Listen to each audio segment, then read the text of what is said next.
यह कहानी है विमला देवी और उनकी दो बहुओं, नेहा बड़ी बहू और सोनिया छोटी बहू के परिवार की।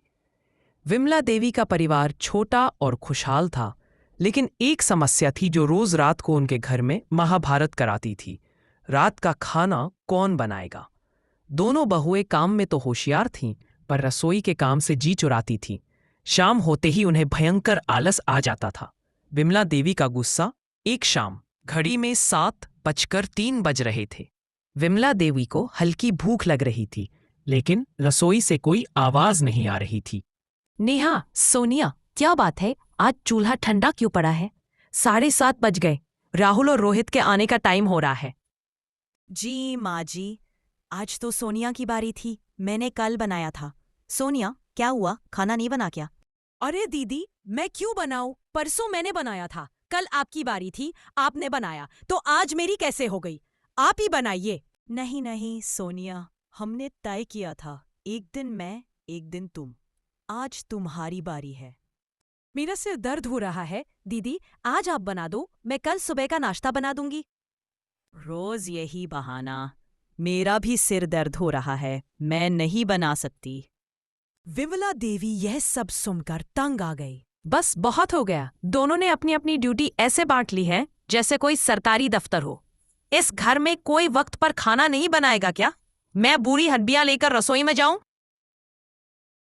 उसी वक्त विमला देवी के छोटे बेटे रोहित, सोनिया के पति, ऑफिस से आ गए। क्या हुआ माँ? क्या इतनी बहस हो रही है? क्या बताऊं बेटा, तेरे और राहुल के लिए खाना कौन बनाएगा, इस पर दोनों में जंग छिड़ी है। आज फिर शायद बाहर से मंगाना पड़ेगा। रोहित ने अपनी पत्नी सोनिया और भाभी नेहा की तरफ देखा। अच्छा ठीक है माँ, आप चिंता मत कीजिए।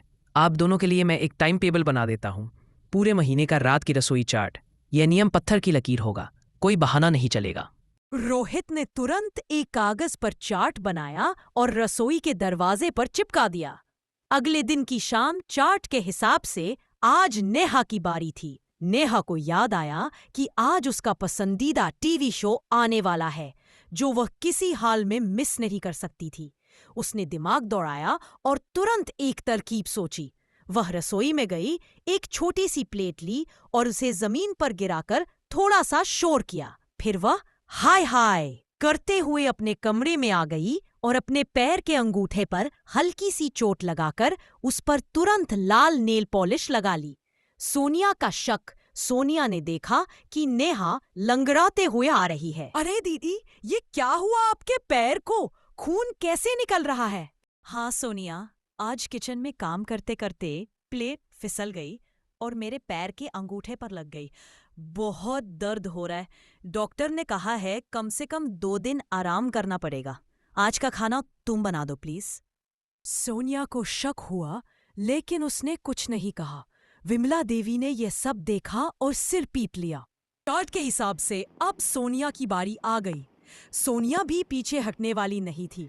उसने भी बहाना बनाना शुरू किया। वह विमला देवी के पास गई और बोली, मां जी, आज मुझे तो बहुत तेज पेट दर्द हो रहा है, मैं खड़ी भी नहीं हो पा रही हूं। तभी उसके पति रोहित ऑफिस से आ गए। सोनिया, क्या हुआ? तुम ठीक हो? पेट में बहुत दर्द है, डॉक्टर के पास जाना पड़ेगा। ओह ठीक है, तुम आराम करो। आज मैं और राहुल बाहर से ले आते हैं। विमला देवी ने महसूस किया कि उनके बेटे रोज रोज बाहर से खाना खा रहे हैं, जिससे उनकी सेहत और घर का बजट दोनों बिगड़ रहे थे। रोहित और राहुल दोनों भाई ऑफिस में रात की रसोई के इस झगड़े के बारे में बात कर रहे थे। यार रोहित, अब तो हद हो गई है। नेहा और सोनिया दोनों ही इतने बहाने बनाती हैं कि हम रोज बाहर का खाना खाकर बीमार हो रहे हैं और पैसे भी बहुत खर्च हो रहे हैं। सही कह रहे हो भैया। और माँ को भी देखो, वह तो अकेली परेशान हो रही है। हमें कुछ करना पड़ेगा। क्या करें? कोई काम वाली बाई भी तो ढंग से नहीं मिलती जो रोज रात को आकर खाना बना दे। दोनों ने मिलकर एक सीक्रेट प्लान बनाया। बदल गए बेटे अगले दिन शाम को 6 बजे ही राहुल और रोहित ऑफिस से घर आ गए, जो कि उनके घर आने के सामान्य समय से 2 घंटे पहले था। अरे तुम दोनों इतनी जल्दी? आज ऑफिस में छुट्टी थी क्या? नहीं माँ, अब से हम रोज जल्दी आएंगे। हमने एक नया नियम बनाया है। बिना किसी से कुछ कहे दोनों भाई सीधे रसोई में घुस गए। नेहा और सोनिया दोनों हैरान होकर रसोई में आईं। राहुल, आप ये क्या कर रहे हैं? यह काम तुम्हारा है, लेकिन तुम दोनों को रसोई से एलर्जी है, इसलिए हमने सोचा क्यों ना हम दोनों भाइयों को रसोई से प्यार हो जाए। हाँ, हमने तय कर लिया है कि अब से रात का खाना हम दोनों भाई मिलकर बनाया करेंगे। तुम दोनों आराम करो। यह सुनकर नेहा और सोनिया की आंखों में आंसू आ गए। उन्हें अपनी गलती का एहसास हुआ कि जिस काम से वे जी चुरा रही थी, वह काम अब उनके पति कर रहे हैं, जो पहले ही दिन भर ऑफिस में काम करके थके होते थे। नहीं, आप दोनों रुकिए।